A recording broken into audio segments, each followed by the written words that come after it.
Делегация правительства республики отчиталась перед населением Усть-Майского улуса. Какие вопросы поднимали местные жители в диалоге с властью в материале Тамары Коноваловой.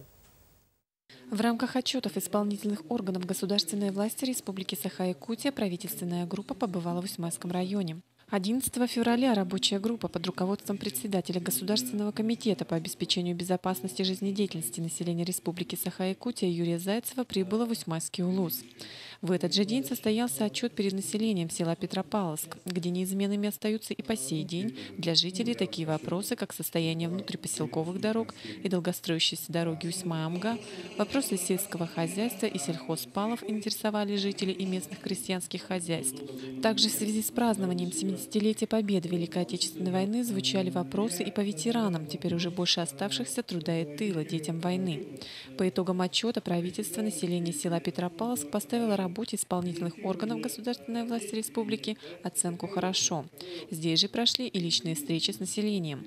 Сегодня рабочая группа, разделившись на 3 подгруппы, выехали с отчетами в горную зону «Солнечный Югоренок Звездочка».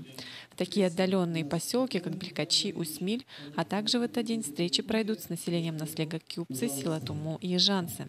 Завершающим этапом отчетов правительственной рабочей группы будет встреча с жителями районного центра поселка Усть-Май 13 февраля.